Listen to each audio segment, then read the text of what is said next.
Firma e parqeve fotovoltaike në Shqipëri duke se përfshin konflikte interesi. Nga të dhënat e fundit rezulton se motra e drejtorit ekzekutiv të aviacionit civil ka përfituar leje dhe financimet të dyshimta për ndërtimin e impjanti fotovoltaik në Fier. Spitali psikiatrik i Vlorës vuan mungesën e mjekëve. Sipas qytetarëve, mjekët psikiatrë paraqiten vetëm një herë në javë, pavarësisht se në kontratë kanë për të ofruar shërbim të rregullt. Gjykata e Prishtinës ka dënuar me 1 vit e 9 muaj burg Florent Porosticën, administratorin e grupit famkeq në Telegram Alp Kings, ku shpërndaheshin pa miratim imazhe intime të vajzave të ndryshme.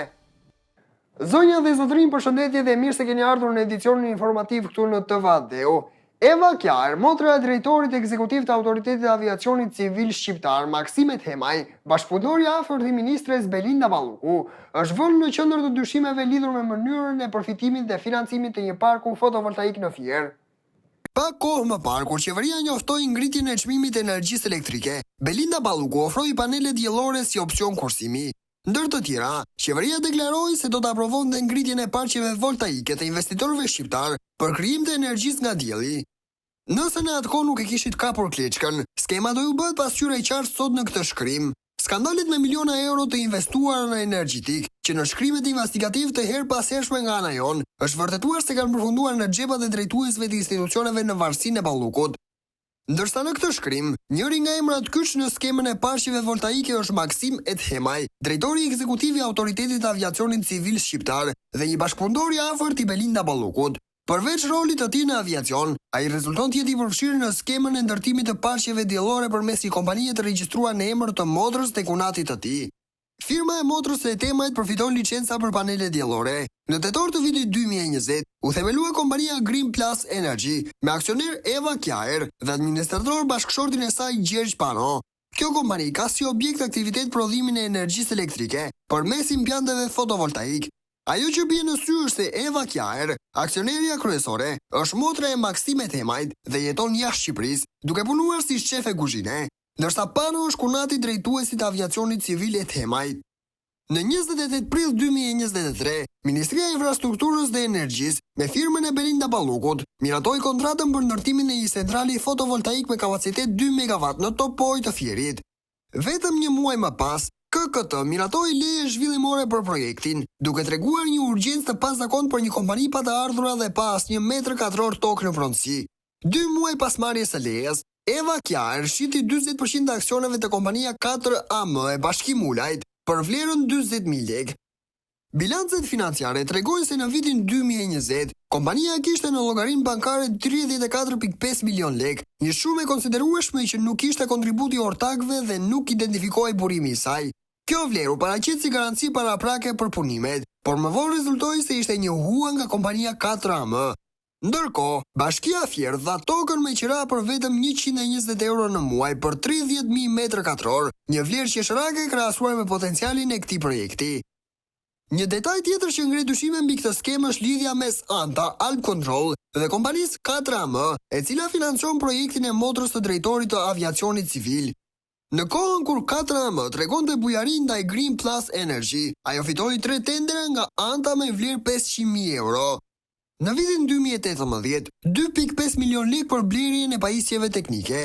Në vitin 2019, 29.3 milion lekë për mirëmbajtje dhe blerje pajisjesh për administratën. Në vitin 2021, 20.5 milion lekë për shpenzime mirëmbajtje përsëri pagar. Të gjithë këto tendera u dhanë gjatë periudhës kur Maksime Themaj mbante postin e drejtuesit të përgjithshëm teknik në Anta.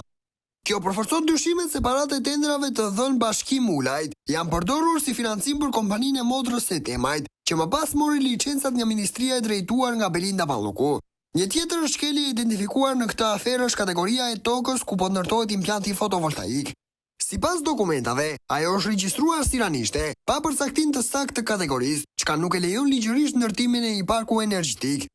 Kjo praktikë është vënë re edhe në projekte të tjera të Ballukut, ku lejet e ndërtimit për parqe energjetike janë dhënë mbi toka që nuk e lejojnë këtë aktivitet.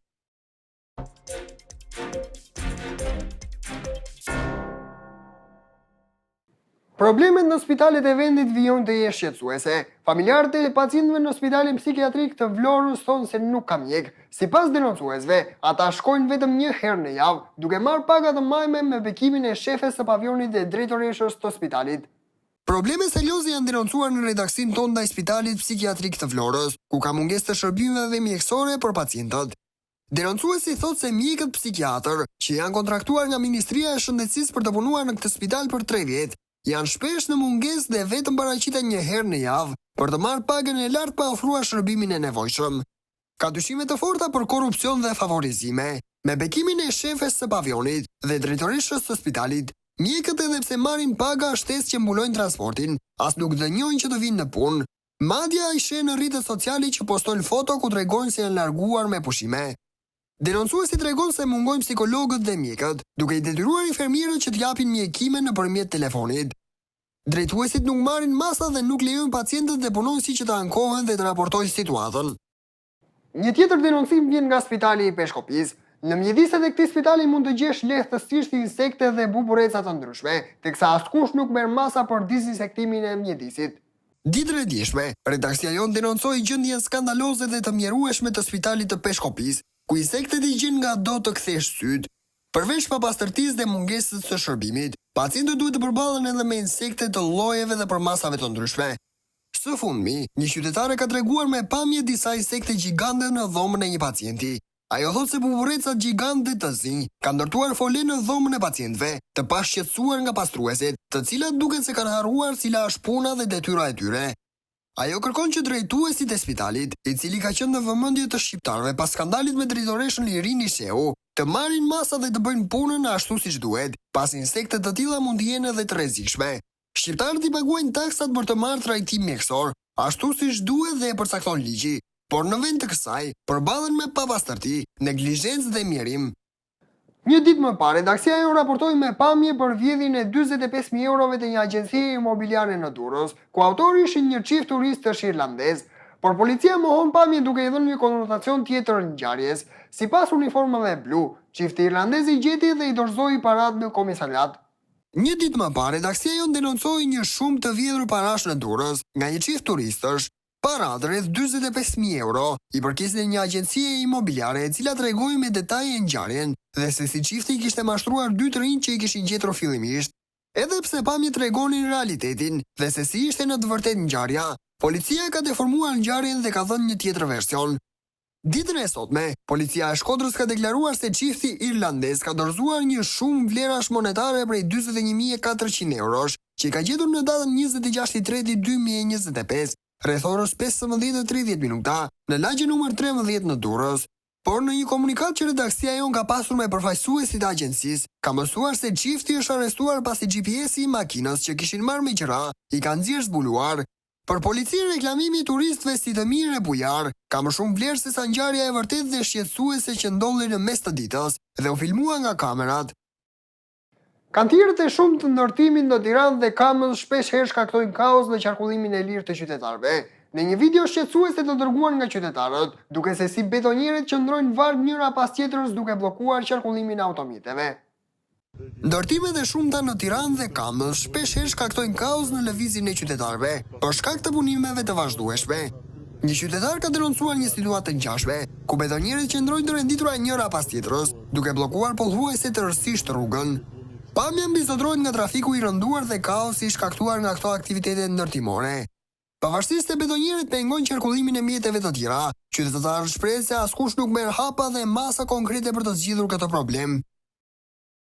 Florent Poroshtica, menaxheri i grupit të njohur Alp Kings në Telegram, është dënuar me 21 muaj burg nga gjykata e Kosovës dhe 5.000 euro gjob. Ndaj tij rëndojnë veprat penale, vjedhje identitetit dhe kredencialeve në bashkëkryerje, shantazhi dhe shtrëngimi. Gjykata themelore në Prishtinë ka dënuar me 21 muaj burg dhe 5.000 euro gjob Florent Poroshticën, një nga të akuzuarit për krijimin dhe menaxhimin e grupit famkeq Alp Kings në Instagram, ku shpërndashin foto dhe video intime të vajzave pa pëlqimin e tyre. Sipas akuzës, Florent Porostina, Edvin Nevzati dhe një person tjetër me inicialet ES akuzohen për kryerjen e veprave penale, vjedhja e identitetit dhe kredencialeve në bashkëkryerje, shantazhi dhe shtrëngimi. Edvin Nevzati, pasi pranoi fajësinë dhe u lirua nga paraburgimi në tetor 2024, është arrestuar në Serbi dhe nuk është paraqitur në seancën gjyqësore të planifikuar në 30 janar, e cila u mbajt dje. Ndërkohë Florent Poroshtina u shpall fajtor për veprën penale shantazhi dhe vjedhja e identitetit dhe kredencialeve.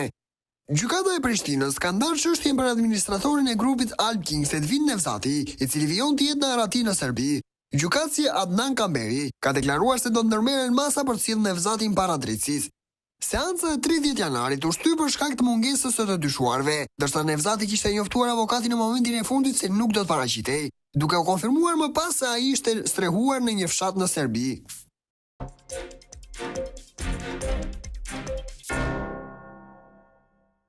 $1.900 persona janë arrestuar nga policia në Turqi në valën e protestave që shpërthyen pas arrestimit të kryebashkiakut të Stambollit Ekrem İmamoğlu, i cili konsiderohet si kundërshtari kryesor politik i presidentit Erdogan. Me mijëra qytetarë dolën në rrugët e Turqisë për të shprehur zemërimin e tyre pas arrestimit të kryebashkiakut të Stambollit Ekrem İmamoğlu, i cili konsiderohet rivali më i madh politik i presidentit Recep Tayyip Erdogan. Protestuesit kanë asur në kundërshtimin e forcave të rendit, kundër të tjera policia ndërhyri me topa ujë për të shpërndar turmën.